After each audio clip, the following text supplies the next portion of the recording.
Thank you to not just the Filipino fans but to everyone, I think, here in Indian Wells. Of course, sa mga Pinoy, maraming salamat sa suporta. Magkita tayo sana sa Miami at sana sa susunod kong laban mas maganda yung laro ko.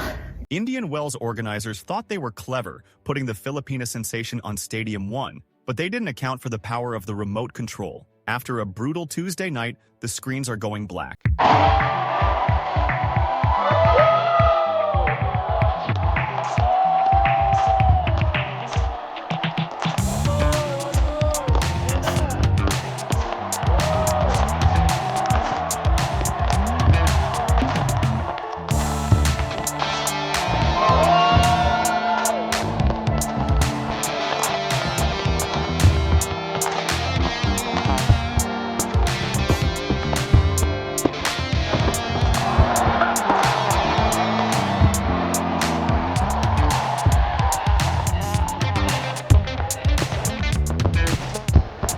The Eala effect is real, and the WTA is feeling the immediate painful consequences. Did you turn off the TV as soon as Eala lost, or are you actually pretending to care about the rest of the bracket? Let me know in the comments. Oh, look at that. The 5th Grand Slam just turned into a ghost town. Who could have possibly seen this coming? Aside from every single person with an internet connection in the Philippines and the entire diaspora, the WTA is reportedly in a state of absolute shock, which is executive speak for "We forgot that one player was carrying our entire 2026 Q1 engagement on her back." And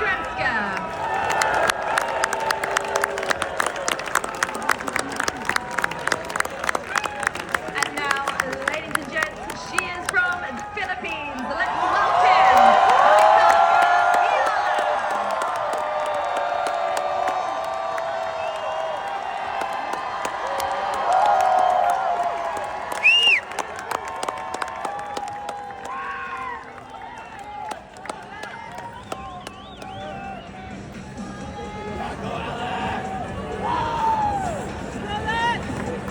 Let's talk about the slaughter that took place on Stadium 1. Our superstar, Eala, went up against world number 14, Linda Noskova. Now, the organizers were so proud of themselves, they gave Eala priority. They put her in the 16,100 capacity Stadium 1, the second largest tennis-specific stadium on the planet. They even bumped American favorite Amanda Anisimova over to Stadium 2 just to accommodate the Eala hype.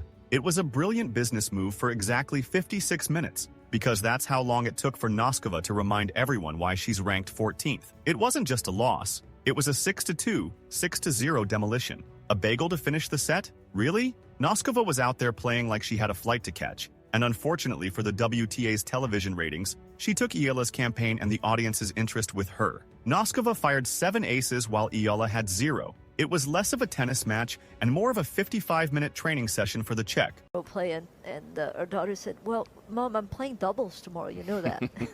Oh. Oh, that's so well done.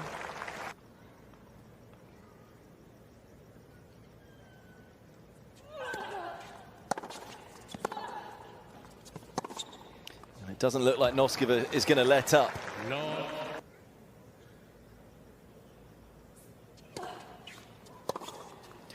No issue there, though. Yep. The other thing to factor in is that if it is so slow, you're often so far up the court. You're such an idiot when you can't return that serve. Oh, but no issue returning that serve from Noskova.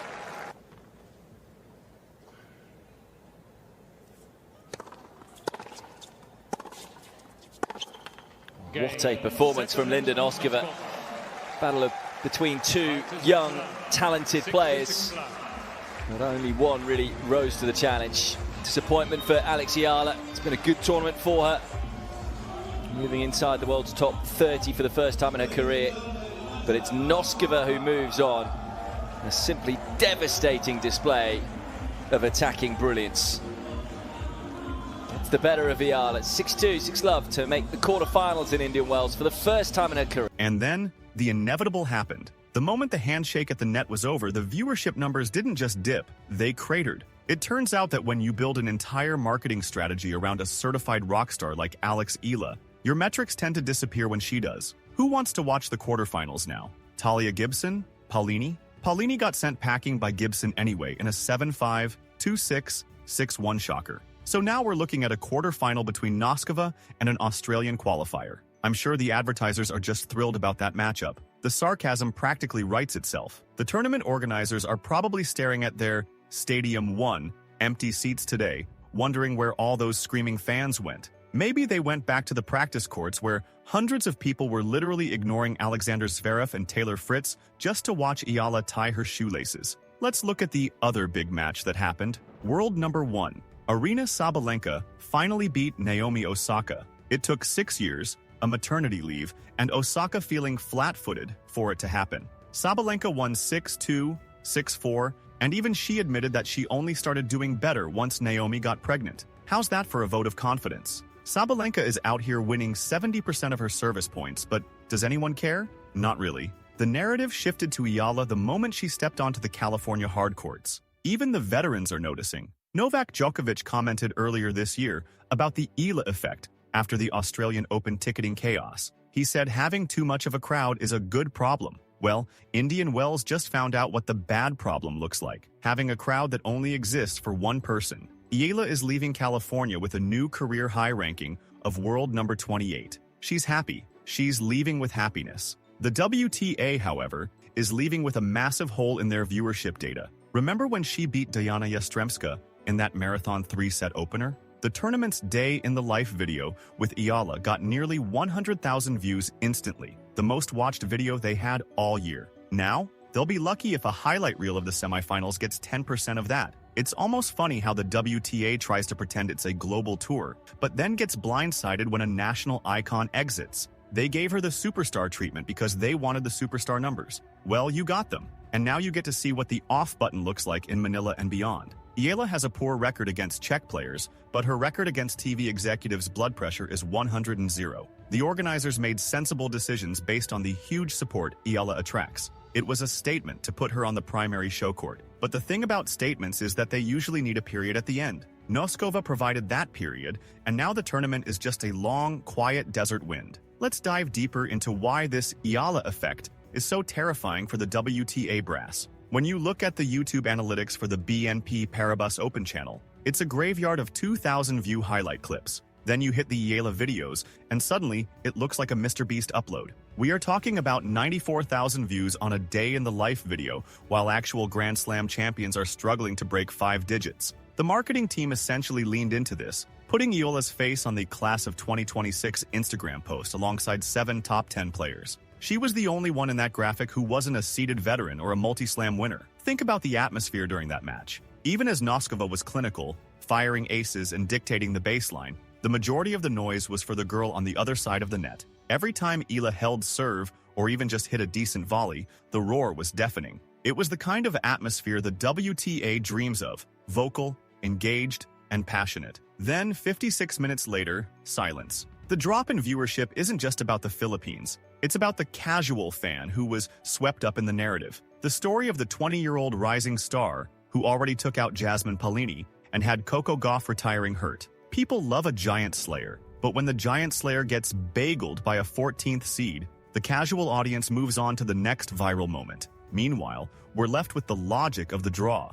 Sabalenka is dominating. Mboko is the new Canadian teen to watch, and Talia Gibson is making history as the first qualifier in 11 years to reach the quarters. On paper, it's a great story. In reality, it doesn't have the juice. The WTA is finding out the hard way that you can't manufacture the kind of organic, nationalistic fervor that Eala brings. And let's be honest about the match itself. Nothing clicked. Eala herself said she couldn't find her groove. It was a tough pill to swallow for a player who has been on a meteoric rise, jumping from 140 to 32 and now to 28 in a single year. But while she looks toward Miami to regroup, the Indian Wells broadcasters are looking at their plummeting graphs and wondering how to sell a Noskova Gibson quarterfinal to a global audience. The sarcasm here is that the WTA actually thought they were in control of the narrative. They thought they were using Eala to boost the tournament. It turns out Eala was the one providing the tournament with its only real pulse. Now that the pulse is gone, we're back to the same old faces and the same old patterns. Sabalenka will probably win, the stadium will be half full, and the shock at the WTA offices will continue until the next time a Filipina star enters the draw. Consider the sheer gravity of this market shift. We are seeing a player who hasn't even won a WTA title yet, pulling bigger crowds at her practice sessions than Alexander Zverev. It's almost comical. You have top 5 players walking around the grounds like ordinary tourists because everyone is busy queuing for a selfie with the world number 32. Tournament director Philippe Dor admits they love every minute of it and promote it. But do they actually know how to sustain it once she's out? The numbers suggest no. When Eala was playing late-night matches on Stadium 3 earlier in the week, the lights stayed on and thousands of fans stayed in the cold just to watch her grind out 3-setters. Now, the night sessions on Stadium 1 look like a very expensive library. It's a reality check for a sport that has long struggled with star power in the post-Serena era. They found a star, but they didn't realize she came with an entire country that would collectively switch off the TV the second she stepped off the court.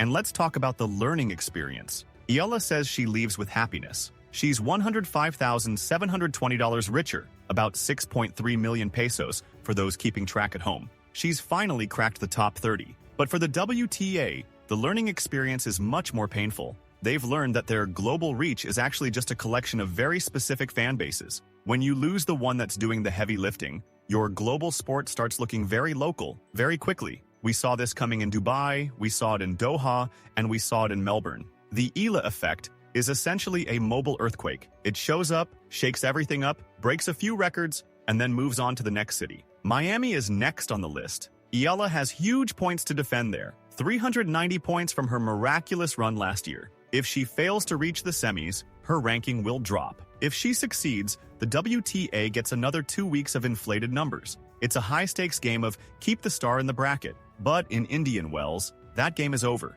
The tennis paradise just became a tennis purgatory for the marketing department. They played their Eala card too early, and now they're holding a handful of unranked qualifiers and consistent but boring veterans. It's a masterclass in how fragile modern sports viewership really is. One player goes home, and the party ends. What's the WTA's plan now? Are they going to try and convince the millions of fans who were watching Eala that they should stick around to see Linda Noskova's baseline consistency? Good luck with that. Noskova is a great player, world number 14 for a reason, but she doesn't have a 100 million strong nation treating every point like a World Cup final. The irony is that the tournament organizers did everything right from a business standpoint. They prioritized her, they featured her, they marketed her. They just forgot that in professional sports, the unpredictable part is the only thing you can't control. Noskova didn't get the memo that she was supposed to be a supporting character in the Alex Eala movie. She showed up and played the villain role to perfection, delivering a clinical beatdown in under an hour.